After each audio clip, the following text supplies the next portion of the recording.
Pleural, básicamente derrame pleural. La definición, ¿qué es derrame pleural? Derrame pleural es el aumento anormal de líquido en el espacio pleural. ¿Cómo vamos a explicar esto? Vamos a explicar con la figurita que está al costado, como una fuente. Una fuente está produciendo constantemente líquido, agua, pero este líquido no hace que rebalse el agua de la fuente porque se va reabsorbiendo. De la misma manera,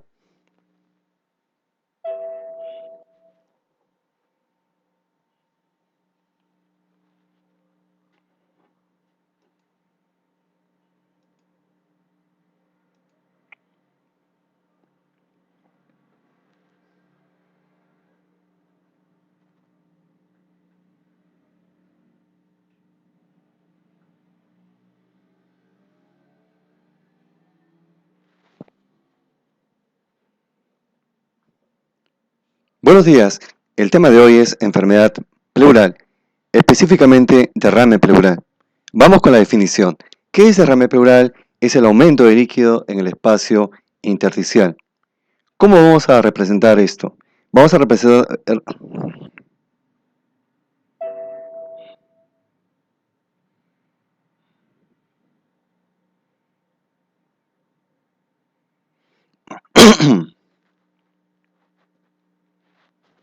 Buenos días, el tema de hoy es enfermedad pleural, específicamente derrame pleural.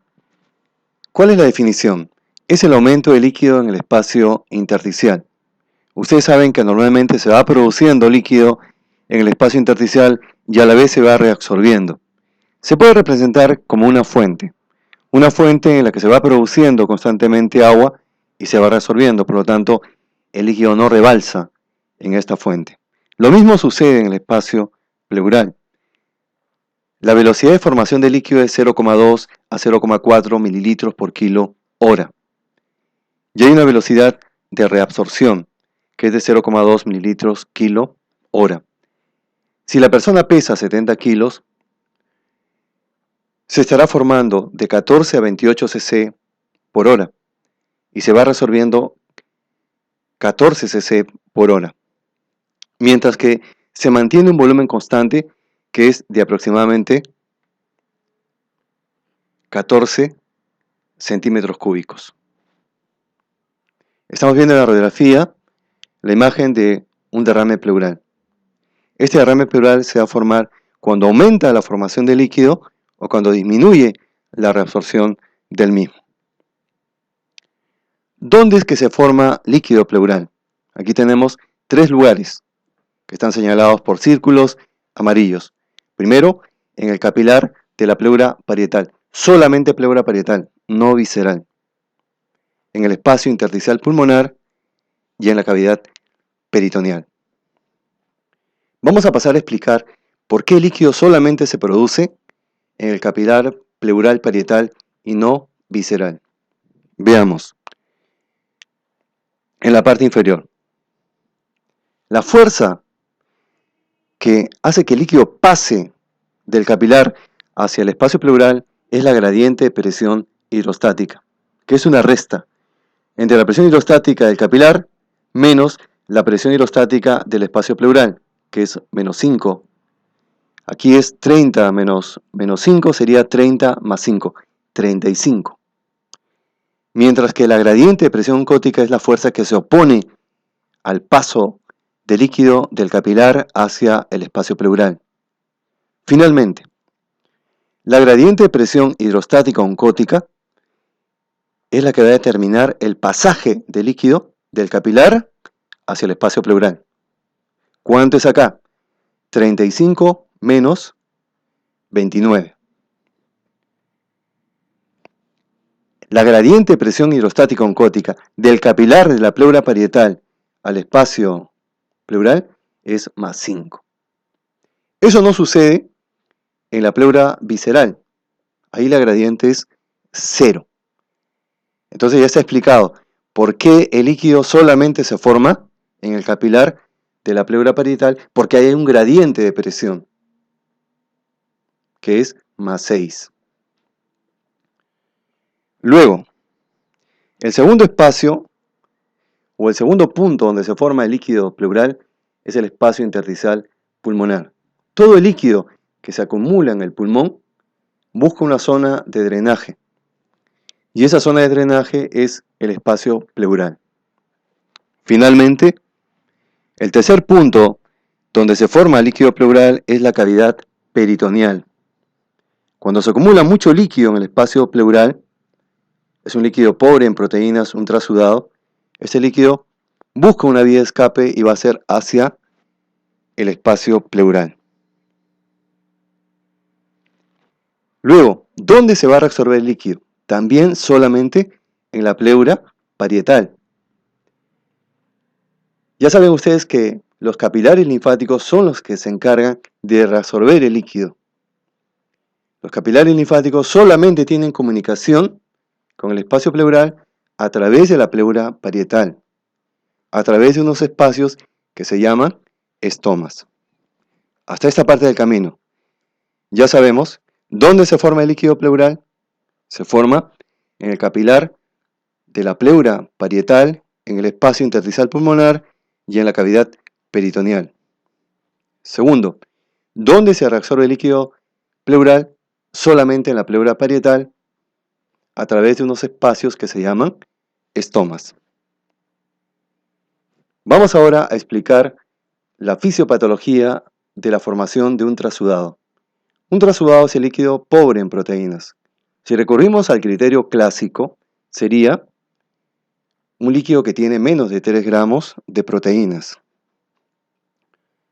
Vamos a ver, y para eso vamos a utilizar los puntos donde se produce el líquido pleural. Empecemos con el capilar pleural. Aquí tenemos, en el capilar pleural, ¿qué es lo que puede hacer que aumente la formación de líquido? Estamos viendo que acá está saliendo a chorro el agua, para graficar el asunto. ¿Qué es lo que hace que aumente el pasaje de líquido hacia el espacio pleural? Uno, que aumente la fuerza que está ocasionada por la gradiente de presión hidrostática. U otro, o que disminuya la fuerza que se opone al pasaje de líquido, que es la gradiente de presión oncótica. ¿Qué causas tenemos de aumento de la presión hidrostática? Insuficiencia cardíaca derecha, obstrucción de vena cava superior, puede estar también insuficiencia renal crónica. ¿Qué causas tenemos de disminución del gradiente de presión oncótica? La pérdida de proteínas por vía renal, síndrome nefrótico, la no producción o disminución de la producción de proteínas, la cirrosis o desnutrición. Ya sabemos cuáles son los mecanismos de producción de trasudado. A nivel del capilar de la pleura parietal es el aumento de la gradiente de presión hidrostática o la disminución del gradiente de presión oncótica. Luego, a nivel del espacio intersticial pulmonar, el mecanismo es el aumento de la presión subpleural. El líquido que se acumula en el espacio intersticial va a aumentar la presión intrapleural y hace que el líquido pase, drene hacia el espacio pleural. Causas: insuficiencia cardíaca izquierda, también tromboembolismo pulmonar. ¿Qué sucede en la cavidad peritoneal? La gran cantidad de líquido hace que aumente la presión de la cavidad abdominal, superando la presión del espacio pleural, de tal manera que el líquido escapa hacia el espacio pleural. ¿Pero por dónde? Escapa por el diafragma, pero el diafragma se ve ahí hermético, se ve sólido, no es tan sólido como parece. El diafragma está lleno de poros y a través de esos poros el líquido pasa al espacio pleural. Repetimos pues, ¿cómo se genera el trasudado? El trasudado se va a generar por incremento de la formación de líquido. Esto puede darse en el capilar de la pleura parietal por aumento de la presión hidrostática o por disminución de la presión oncótica. Puede darse también en el espacio intersticial pulmonar por congestión, por edema, lo que va a dar aumento de la presión subpleural. Y finalmente, Cuando hay una gran cantidad de líquido tipo trasudado en el espacio peritoneal, el líquido va a pasar por aumento de presión hacia el espacio pleural a través de los poros del diafragma. Ahora vamos a ver el mecanismo fisiopatológico del exudado. Cuando un paciente tiene un exudado, líquido pleural tipo exudado, un derrame pleural tipo exudado, va a presentar dolor pleurítico. Solamente hay dolor pleurítico cuando el tipo de derrame pleural es exudado. ¿Por qué? Porque hay inflamación de la pleura parietal. La pleura parietal es la que tiene terminaciones sensitivas dolorosas. Eso en primer término. Luego, al haber inflamación, va a haber aumento de la permeabilidad. Va a haber mayor pasaje de líquido y de proteínas, como estamos viendo. Las proteínas están representadas por esas pelotitas de color naranja que están en movimiento. ¿Cuáles son las causas de exudado? Infecciosas. La causa infecciosa más frecuente en nuestro medio, lamentablemente, sigue siendo tuberculosis. En otras partes del mundo, el mundo industrializado, está el derrame paraneumónico. De las causas no infecciosas, ¿qué es el derrame paraneumónico? El derrame paraneumónico es el derrame que está asociado a neumonía aguda, sea la neumonía adquirida en la comunidad o una neumonía intrahospitalaria. De las causas no infecciosas tenemos la enfermedad autoinmune, mujeres, jóvenes con síndrome poliarticular, generalmente está acompañado de fiebre. Digestivas, pancreatitis aguda, rotura de esófago. Malignas, neoplasia maligna pleural, que generalmente es metastásica. Quilotórax, en caso vemos el líquido lechoso, luego hablaremos de esto. Y preguntar siempre por fármacos. ¿Qué fármacos? Nitrofurantoína, espironolactona, amiodarona podrían producir derrame pleural. Vamos ahora a los síntomas. Son 3 los síntomas más frecuentes. El paciente va a presentar tos seca, va a presentar dolor pleurítico y también disnea. ¿Por qué la tos? Para que se presente la tos, ustedes saben, tienen que estimularse zonas tusígenas. Las zonas tusígenas tienen relación con receptores. Están en la faringe, en la laringe, en la bifurcación de la tráquea, en todos los bronquios y también en la pleura parietal. ¿Por qué se produce la tos seca en derrame pleural? Es por irritación de la pleura parietal o por compresión de pequeños bronquios. Luego tenemos la disnea. La disnea es una disnea ventilatoria, es una disnea restrictiva debido al efecto de masa que produce líquido y que va disminuyendo el tamaño de los lóbulos, de los segmentos o de todo el pulmón. Y el dolor pleurítico se debe a inflamación de la pleura parietal. Es un dolor tipo punzada que aumenta en inspiración cuando el paciente tose, cuando estornuda, ahí se incrementa el dolor pleurítico. Y el dolor pleurítico se presenta donde está la pleura inflamada. No necesariamente es de tipo o de localización de punta de costado. El dolor pleurítico también se irradia al abdomen, lo cual puede confundir con una enfermedad digestiva. Y se irradia al abdomen porque la pleura parietal está inervada también por los intercostales que recorren el abdomen, la pared abdominal. Vamos ahora al examen físico. ¿Qué vamos a encontrar en inspección? Ahogadamiento. Abombamiento del lado del derrame pleural y disminución de la amplitud. Palpación y percusión. En la palpación, disminución de la amplexación, disminución, abolición de las vibraciones vocales porque el líquido es un mal conductor. Y en la percusión, matidez. Si el líquido está libre, es una matidez desplazable, y si el líquido está enquistado, será una matidez no desplazable. ¿En qué casos vamos a encontrar derrame enquistado? Vamos a encontrar cuando se trata de un empiema o de un cáncer. Si tienes derrame enquistado, tu paciente piensa en empiema o piensa en cáncer. Vamos ahora a explicarles cómo se puede evaluar si hay matidez desplazable, que está indicando que el líquido es libre. Vamos a utilizar esta copa de vino. Vemos que están con pelotitas de color azul representando el líquido en el tórax. Percutimos de arriba hacia abajo hasta que aparezca la matidez y marcamos. Diciéndole al paciente, pidiéndole permiso para hacer esto, porque siempre hay que respetar al paciente. Ponemos la marca. Luego invitamos al paciente a echarse. De igual manera inclinamos la copa. ¿Qué ha pasado? Por efecto de la gravedad, el líquido, el borde superior, desciende. Si percutimos nuevamente, vemos que el borde superior de la matidez ha descendido. Por efecto de la gravedad, lo mismo que pasa con la copa. De esta manera estamos demostrando que hay matidez desplazable y que el líquido está libre, porque ha habido un descenso del borde superior de la matidez. Ya saben, para determinar la matidez desplazable, primero hay que percutir con el paciente sentado y luego con el paciente echado.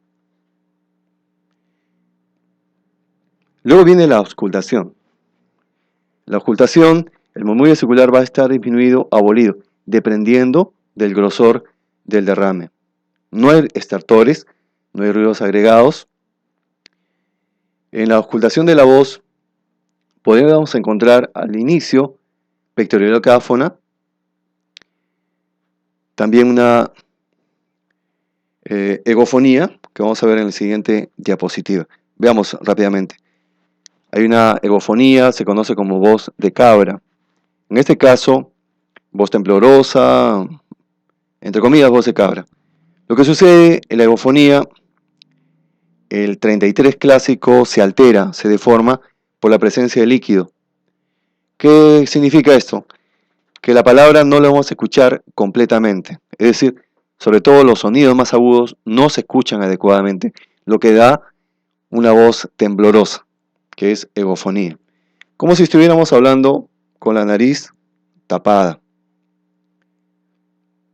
No nos olvidemos del frote.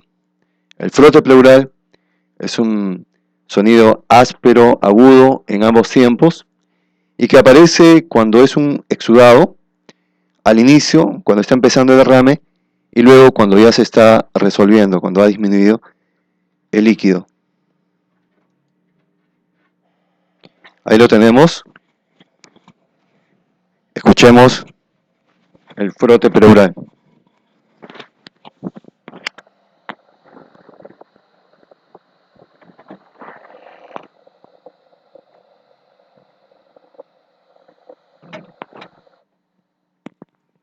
Hemos escuchado el frote pleural. Continuemos.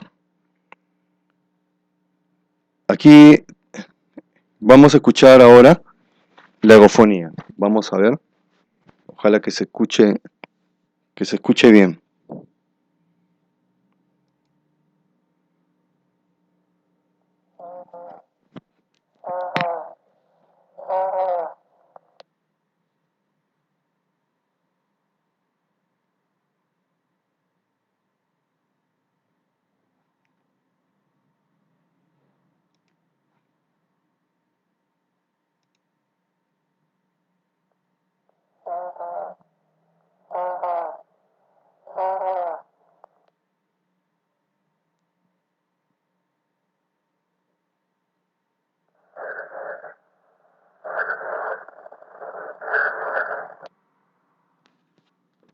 Bien, ahí escuchamos en primera instancia pectoriloquia, la voz el 33 nítidamente, y en segundo lugar la egofonía, la voz de cabra. Esto ya lo explicamos cuando hicimos la clase de examen de tórax. Simplemente decimos que ese soplo tubario, el padre de todos los soplos. Este soplo tubario es la transmisión del sonido laringotraqueal a través de la pared costal por la presencia de una condensación. Vamos a explicar ahora el soplo pleural. El soplo pleural es un soplo tubario modificado. ¿Estamos viendo ahí? El soplo tubario que es en A, se convierte en un soplo en E. El soplo tubario que es inspiratorio, se convierte en un soplo expiratorio. ¿Qué sucede? Ustedes dirán, pero si es un soplo pleural, ¿Qué tiene que hacer acá el soplo tubario? Vamos a explicar.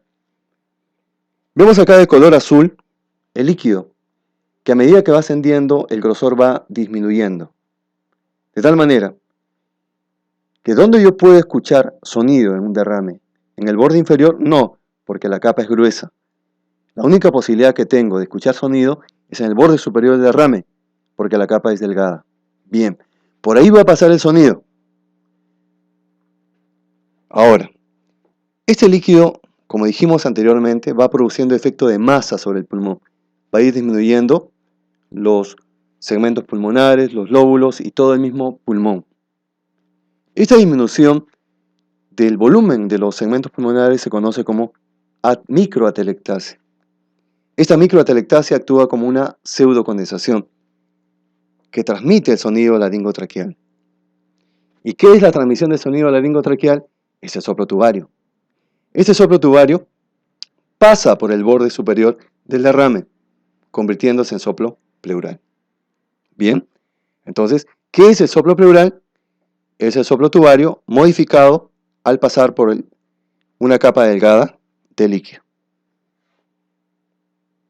No se olviden de palpar la tráquea, que debe ser central normalmente. En este caso va a estar desviada hacia el lado contralateral. De la misma manera, los focos cardíacos también van a estar desviados hacia el lado contralateral.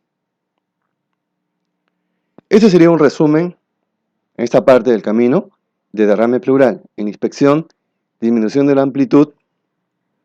En la palpación, disminución o abolición de las vibraciones vocales. Palpación, disminución de la amplexación, vibraciones vocales. Percusión, matidez, que puede ser desplazable o no. Y en el murmullo vesicular, disminuido o abolido. En la auscultación de la voz, pectorilocabáfona, al principio, egofonía. Y además el soplo pleural. Un alcance que puedo dar es que al inicio del soplo pleural se puede escuchar lo que se llama respiración soplante. ¿Qué es la respiración soplante? Es el murmullo vesicular bastante agudo, más agudo de lo normal y de timbre soplante. La respiración soplante es precursora de la aparición del soplo pleural. Vamos a utilizar ahora esta diapositiva para ver cómo va cambiando la imagen del derrame según este vaya incrementándose. En la tercera foto de arriba hacia abajo, es la imagen clásica del derrame pleural. Es una reopacidad homogénea, sin broncograma aéreo, cuyo borde superior asciende hacia la cara lateral. Para esto es lo que se llama la curva de Damasó. Para eso se necesita que haya por lo menos 1 litro de líquido. ¿Qué es lo real? Lo real es lo que está indicando esta radiografía, que el borde superior del derrame en la cara lateral, el derrame más alto. No, eso no es real, eso es radiológico. Lo real es que el borde superior del derrame sea igual en la cara anterior, posterior y lateral, lo mismo. Si vamos a la radiografía número 1, veremos que lo que impresiona es un hemidiafragma elevado. Sin embargo, lo que estamos viendo ahí es un derrame subpulmonar. Es decir, cuando empieza a presentarse el derrame, el líquido, ¿dónde se va a acumular? Debajo del pulmón. De ahí que se le llame derrame subpulmonar. A medida que va aumentando, cuando supera ya los 300 centímetros cúbicos, segunda foto, ya obstruye el seno costodiafragmático, está marcado por la flecha de color amarillo. Y en la foto más inferior, la cuarta foto, ya hay una reopacidad completa de todo campo pulmonar derecho. Borra el campo pulmonar derecho y está empujando el mediastino hacia